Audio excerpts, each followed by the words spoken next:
하나님 말씀 봅니다. 하나님 말씀 사무엘하 5장 1절에서 5절까지 보겠습니다. 사무엘하 5장 1절에서 5절까지 같이 읽겠습니다. 이스라엘 모든 지파가 헤브론에 이르러 다윗에게 나와 이르되 보소서 우리는 왕의 한 골육이니이다. 전에 곧 사울이 우리의 왕이 되었을 때에도 이스라엘을 거느려 출입하게 하신 분은 왕이시었고 여호와께서도 왕에게 말씀하시기를 네가 내 백성 이스라엘의 목자가 되며 네가 이스라엘의 주권자가 되리라 하셨나이다 하니라. 이에 이스라엘 모든 장로가 헤브론에 이르러 왕에게 나아오매 다윗 왕이 헤브론에서 여호와 앞에 그들과 언약을 맺으매 그들이 다윗에게 기름을 부어 이스라엘 왕으로 삼으니라. 다윗이 나이가 30세에 왕위에 올라 40년 동안 다스렸을 때 헤브론에서 7년 6개월 동안 유다를 다스렸고 예루살렘에서 33년 동안 온 이스라엘과 유다를 다스렸더라. 아멘.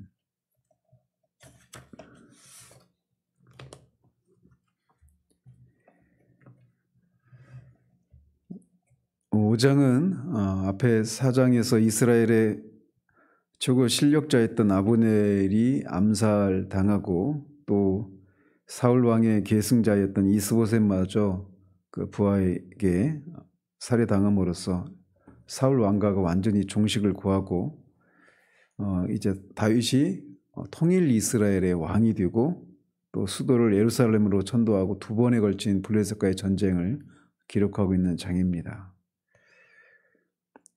이런 역사적인 사건을 다루고 있는 5장은 이스라엘의 모든 지파가 다윗을 새로운 왕으로 세우기 위해서 헤브론으로 오고 있는 상황을 묘사하고 있는 것으로 시작을 합니다. 이런 장면에서 알 수 있듯이 다윗은 자신이 하나님께서 기름 부은 이스라엘의 왕이라고 하는 그런 인식을 늘 지니고 있었음에도 불구하고 스스로 이스라엘의 이 왕이 되기 위해서 그렇게 그 자리를 차지하기 위한 어떤 인위적인 노력을 기울이지 않았다라고 하는 것을 알 수가 있습니다. 사울이 이때를 기준으로 하면 사울이 죽은 지 이미 7년 반 전 일입니다. 그럼에도 불구하고 그는 자신이 온 이스라엘의 왕이다라고 하는 것을 스스로 천명하고 그렇게 왕의 자리에 오르지 않았던 그런 모습을 보여주고 있는 것이죠. 즉 다윗이 하나님께서 정하신 때를 기다릴 줄 아는 그런 사람이었다라고 하는 것을 볼 수가 있는 겁니다. 우리가 이제 뭐 이런 주제 하나만 가지고도 또 한편의 그런 설교를 할 수도 있겠지만 하나님의 뜻이 이루어지기까지 하나님 앞에서 인내하고 그것을 스스로 취하기 위해서 어떤 인간적인 그런 시도를 하지 않고 하나님의 방법으로 하나님의 때를 기다리는 것, 이게 바로 이게 바로 신앙생활인데 그것 자체가 결코 녹록지 않은 것이라고 하는 것을 우리가 알 수가 있죠.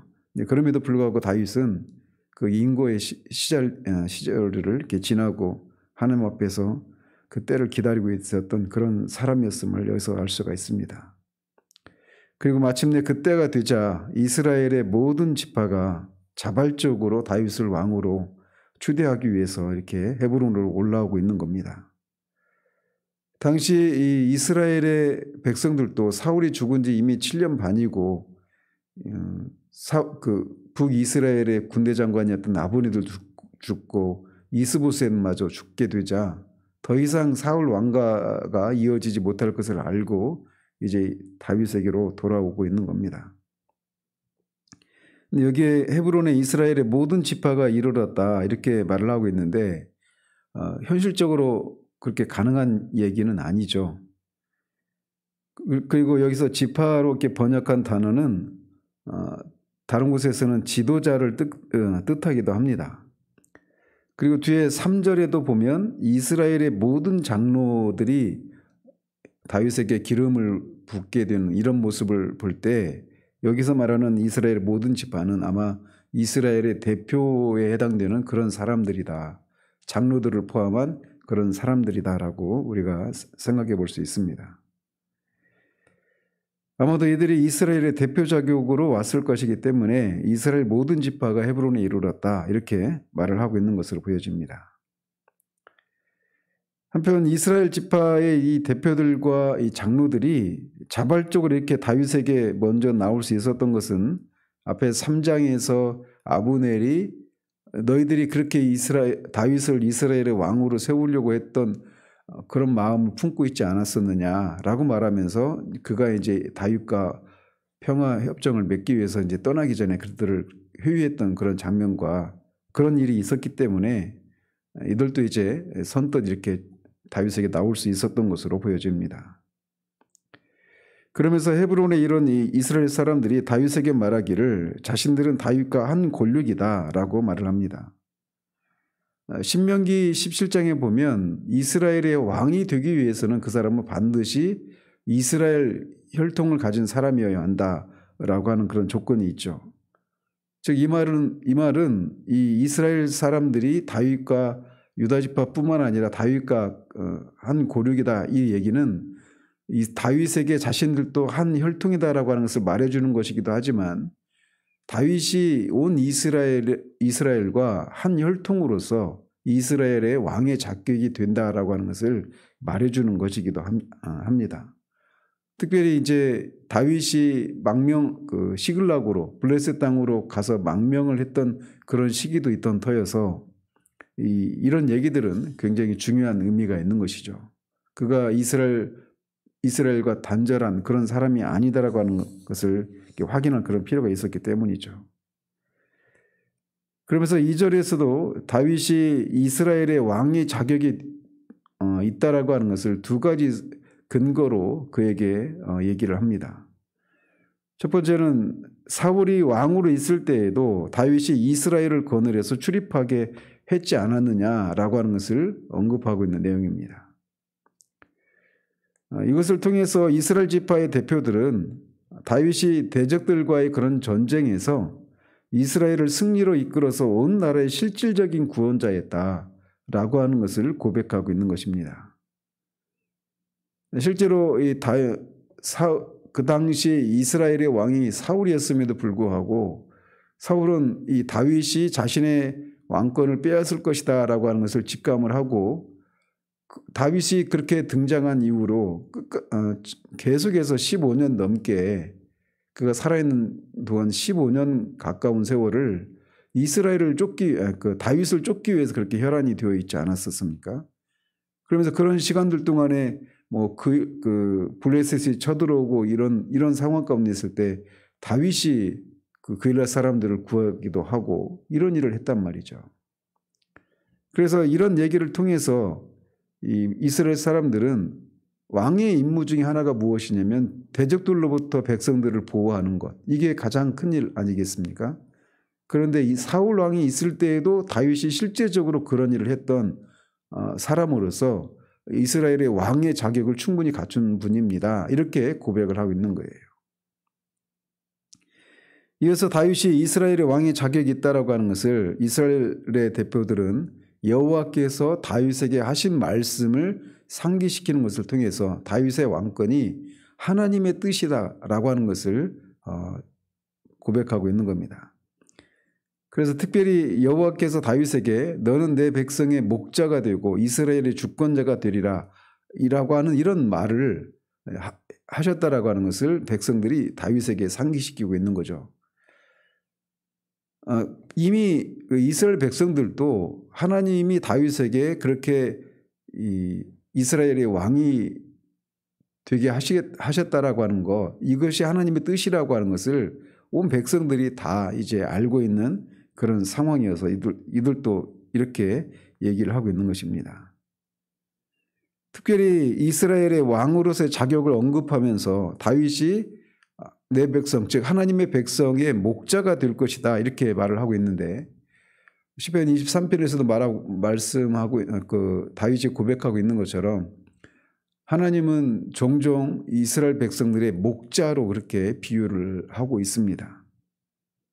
목자는 양을 돌보고 보호하는, 양육하는 그런 책임을 가진 존재가 목자인데 하나님을 목자에 비유하고 있는데 바로 그 일을 이제 다윗이 할 것이다. 이렇게 말씀하셨던 것이죠. 그래서 그리고 또 뿐만 아니라 이스라엘의 주권자가 되리라, 이런 얘기는, 주권자라고 하는 표현은 어떤 하나님이 주신 그 하나님을 대리해서 위임 통치를 하는 그런 통치자가 될 것이다라고 하는 것을 강조하는 그런 단어라고 할 수가 있습니다. 그래서 신정 왕국의 이 왕이라고 하는 것은 하나님의 뜻에 따라서 백성들을 인도하고 보호하고 먹여야 하는 봉사자이면서 또 동시에 하나님의 공의에 입각해서 의를 실현해야 하는 그런 최고 통치자가 될 것이다라고 하는 것을, 이 목자와 주권자가 될 것이다라고 하는 것을 통해서 이렇게 말을 해주고 있는 겁니다. 그래서 목자와 주권자라고 하는 이런 두 단어를 통해서 이런 다른 주변에 있는 그런 이방 나라의 왕과 달리 신정국가의 왕의 이런 임무가 무엇인가를 여기에서 볼 수가 있는 것입니다. 이렇게 다윗이 이스라엘의 왕의 자격이 있음을 고백한 후에 이스라엘 장로들은 헤브론에 나와서 헤브론에 이르러 이렇게 왕에게 나왔다, 이렇게 말을 하는데, 여기서 왕이라고 하는 단어에 정관사 더가 붙어 있습니다. 앞에 4장에서도 제가 한번 언급을 해드렸는데, 그래서 이 다윗이 이제 명실상부한 이스라엘의 유일한 그런 왕이다라고 하는 것을 드러내고 있는 것이죠. 그들이 나오자 다윗은 여호와 앞에서 그들과 언약을 맺습니다. 근데 우리말 성경에는 서로 이스라엘 백성과 다윗 사이에 서로 쌍방간에 그런 언약을 맺는 것처럼 이렇게 되어 있지만, 원문에 보면 다윗이 일방적으로 이스라엘 백성들과 대표들과 언약을 맺고 있다, 이렇게 되어 있습니다. 이처럼 이 언약이 일방적일 수밖에 없었던 것은 신정국가라고 하는 그런 독특한 그런 특징 때문에 그렇습니다. 즉 다윗이 이스라엘의 왕이 된 것은 다윗 자신이나 또는 백성들의 뜻과 무관한 오로지 하나님의 뜻이었기 때문에 그렇습니다.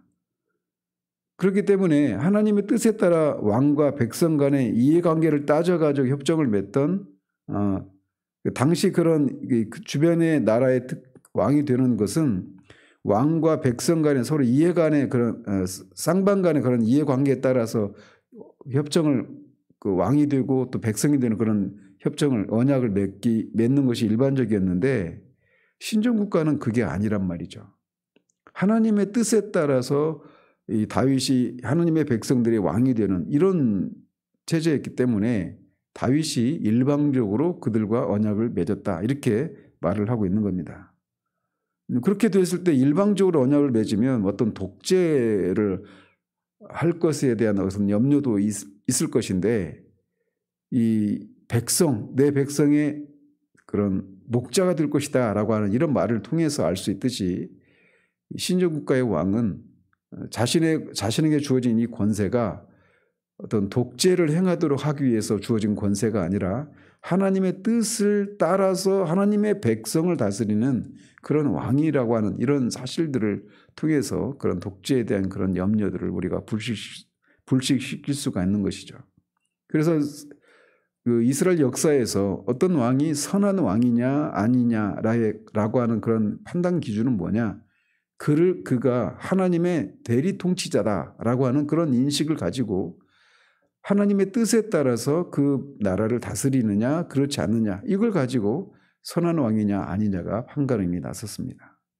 그 나라를 얼마나 강병한 그런 나라를 만들었느냐에 의해서 선한 왕과 악한 왕의 평가가 내려진 것이 아니라 하나님의 뜻에 따라서 자신이 그런 주권을 행사해야 되는 대리 통치자다라고 하는 그런 인식을 가진 왕을 선한 왕, 반대로 자신의 이름을 내고 하고자 하는 그런 자신의 뜻을 실현하려고 하는 이런 왕은 악한 왕, 이렇게 판단을 했던 것이죠. 어쨌든 이렇게 언약을 맺자 이스라엘의 장로들은 다윗에게 기름을 부어서 다윗을 이스라엘의 왕으로 삼습니다. 이렇게 보면, 여기까지 보면 다윗은 사무엘상 16장에서 사무엘 선지자로부터 기름 부음을 한번 받고, 또 사울이 죽은 후에 유다 지파들로부터 헤브론에서 또 기름 부음을 받고 여기서 세 번째로 이제 온 이스라엘 백성들로부터 기름 부음을 받아서 왕이 됩니다.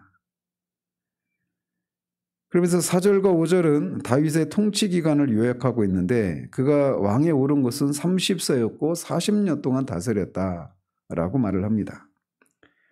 다윗이 30세의 나이에 왕이 되었는데 이 30세라고 하는 나이는 창세기에서 요셉이 애굽의 총리가 되었을 때의 나이이기도 하고 우리 주님이 공생애를 시작하셨던 나이도 30세이기도 하고 또 레위기에서 보면 그 레위인들이 회막에서 봉사하기 시작한 나이도 30세입니다. 그래서 이런 점에서 암시되듯이 다윗은 그 한 사람의 인생에서 가장 왕성하고 어떤 그런 가치가 있는 그런 나이 때 왕이 된 것입니다. 그리고 다윗이 40년간 통치를 했다고 하는데 이 40년 기간의 이 통치 기간은 굉장히 그러니까 완전히 그냥 한 세대를 왕으로 이렇게 통치했다라고 하는 것을 말하죠. 사울도 40년 통치했고 솔로몬도 40년을 통치하는데 이 세 명의 왕이 120년 동안 통치를 하게 되는 것이죠.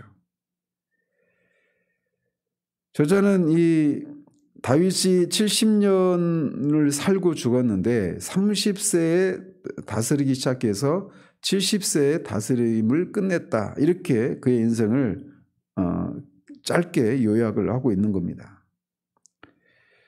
다윗의 이 40년의 통치 기간은 5절에 보면 헤브론에서 7년 6개월 그리고 33년은 예루살렘에서 이루어졌다라고 말을 합니다. 갑자기 여기서 예루살렘을 언급하고 있는 것은 이제 6절에서 다윗이 예루살렘을 이스라엘의 수도로 삼기 위해서 정복하고 있는 이런 장면을 미리 이제 말하기 전에 그 사실을 미리 그 사건에 독자들의 시선을 집중시키기 위해서 미리 이렇게 언급을 하고 있는 것입니다. 그래서 다윗이 이렇게 온 이스라엘의 왕의 즉위를 하게 되는데 이때가 앞에서 말씀드린 것처럼 사무엘로부터 기름 부음을 받은 것을 기준으로 하면 22년 만입니다. 그리고 사울 왕이 죽은 것을 기준으로 하자면 7년 6개월 만입니다. 그 사무엘로부터 기름 부음을 받은 때가 그러니까 한 18세 정도 되었던 거죠. 그 18세부터 30세까지 그가 얼마나 많은 고난을 겪었는지는 우리가 사무엘상을 살피면서 우리가 이미 살펴본 바가 있습니다. 다윗은 그 시간의 거의 대부분을 사울에게 쫓기면서 그렇게 목숨의 위협을 당하면서 그렇게 지내야만 했습니다. 그 기간 동안에 같은 지파 사람들, 그일라나 숲 사람들 이런 사람들로부터 배신을 당하고 그렇게 목숨의 위협을 당하기도 했고 또 블레셋에 2번이나 갔다가 가드왕한테 죽을 뻔한 그런 위기도 있었죠. 미친 체하고 도망쳐서 나와서 살아났던 적도 있고 그 22년 동안에 거의 대부분을 광야나 숲이나 이런 데서 지내기도 하고 시글락에 있으면서도 하루도 그의 마음이 편한 적이 없었습니다. 그리고 시글락에 있는 동안에 그 이스라엘과의 전쟁에 동참해야만 했던 그런 상황 가운데 하나님의 섭리로 돌아왔을 때 남아있었던 사람들이 다 잡혀갔을 때 그의 부하들마저 다윗을 죽이려고 했던 그런 위기를 겪기도 합니다. 그 시간들 동안에 다윗이 22년의 세월 동안에 여전히 자신이 하나님이 기름 부어주신 이스라엘의 왕이다라고 하는 그런 인식을 한 번도 그런 의심을 하지 않았습니다. 그럼에도 불구하고 상황은 무려 22년입니다. 전혀 그런 일들이 이루어지지 않을 것 같은 그런 어둠의 시간들도 분명히 있었단 말이죠. 그래서 그 시간들 동안에 때로는 그가 의심이 들기도 하고 그 생활에 지쳐서 하나님의 뜻이 아닌 그런 인간적인 판단으로 블레셋으로 피하기도 하는 이런 실수를 범하기도 하죠. 그럼에도 불구하고 그는 끝까지 하나님의 약속을 의지함으로 인간적인 방법이 아니라 하나님의 때에 이렇게 온 이스라엘의 왕에 등극하게 되는 겁니다. 이것은 우리가 꿈을 품으면 꿈은 마침내 이루어진다. Dreams come true. 이거를 얘기하는 게 아닙니다. 이 시간들 동안에 하나님은 다윗을 그 22년의 세월을 겪게 하시면서 그를 신정국가의 왕으로서 그를 준비시키는 그런 기간으로 삼았던 것입니다. 그가 그렇게 자신의 목숨도 부지하기 어려운 그런 상황 가운데서 그는 그에게 피했던 환난당한 자, 억울한 자, 빚진 자 이런 사람들을 돌보는 그런 왕으로서의 그런 준비를 했던 겁니다.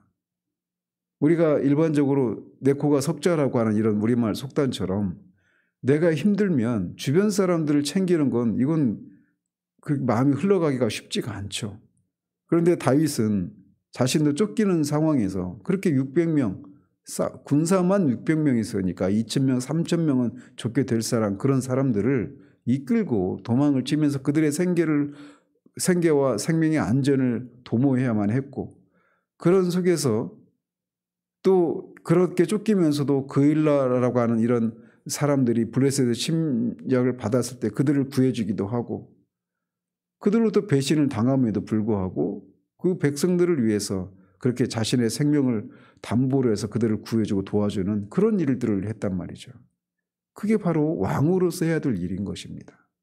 그저 나 혼자 그렇게 하나님 앞에서 안전하고 잘 사는 것이 목적이 아니라 하나님의 백성을 목자로서 또 주권자로서 그들의 생명과 재산과 안전을 지키고, 그냥 그들이 이스라엘 백성들이 그 가나안 땅에서 잘 먹고 잘 사는 것이 목적이 아니라 하나님의 뜻을, 하나님의 통치와 하나님의 성품을 드러내는 하나님의 백성으로서의 그런 독특한 그런 그 정체성을 드러내는 그런 나라로서의 그런 국민으로서 그들을 지키고 보호해야 되는 그런 임무를 수행하기 위해서는 그렇게 그가 그 어려운 시기 동안에 하나님을 의지하고 하나님을 바라보는 신앙이, 그런 단련이 필요했던 것입니다. 이것은 거듭 말씀드리지만 결코 쉬운 일이 아닙니다.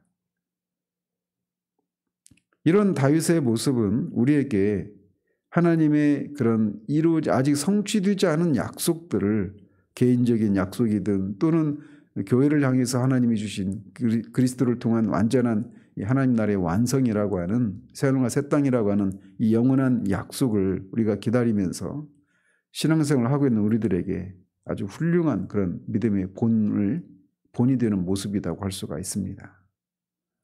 즉 우리들은 우리 뜻이 아닌 하나님의 뜻에 순종하면서 하나님의 약속과 하나님의 섭리를 대망하면서 인내하고 우리 땅을 지나야 된다라고 하는 것을 우리에게 교훈해 주는 것입니다.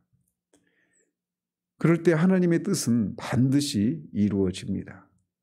우리의 꿈이 이루어지는 것이 아니라 하나님의 뜻이 반드시 이루어진다라고 하는 이것을 이 다윗이 마침내 22년 만에 온 이스라엘의 왕이 되는 이 모습을 통해 우리에게 교훈해 주고 있는 거예요. 여러분 개인적으로든 또는 교회적으로든 하나님이 우리에게 주신 그런 약속이 있을 것입니다. 그리고 그런 하나님 앞에서 품은 그런 소망이 있을 수 있습니다. 하나님의 뜻은 반드시 이루어집니다. 그렇기 때문에 우리가 이 하루도 살아갈 수 있는 거예요. 제가 여러 번 말씀드렸지만 신앙생활이라고 하는 이 단어, 신앙이라고 하는 것은 믿고 바라본다라고 하는 뜻입니다. 하나님을 믿고 하나님을 바라보는 것, 그게 바로 신앙생활이에요. 다윗이 22년 동안 사무엘상이나 또는 그 당시 그 광야에서 지내면서 지었던 그 수많은 시편들, 이런 것을 통해서 그 시간들 동안 그가 얼마나 믿음의 싸움들을 했는지를 우리가 엿볼 수가 있죠. 그런데 마침내 그 하나님의 뜻이 이루어지게 된 거예요. 그 날이 우리 개인적으로도 그 날이 반드시 옵니다. 그럼 우리 하루도 그런 하나님을 믿고 우리가 하나님을 바라보며 이 하루를 살아내시기를 바랍니다. 기도하겠습니다. 하나님 아버지, 다윗이 이스라엘의 왕으로 기름 부음을 사무엘로부터 받은 지 무려 22년 만에 그가 온 이스라엘의 왕으로 등극하는 장면을 살펴보았습니다. 22년이라고 하는 긴 세월을 그가 하나님의 뜻이 이루어지기를 소망하며 지냈던 그 날들에 그가 하나님 앞에 쏟아냈던 눈물과 또 하나님을 바라보며 소진했던 그 영혼의 그 치열한 싸움들, 우리가 어찌 그것을 다 헤아려 알 수 있겠습니까?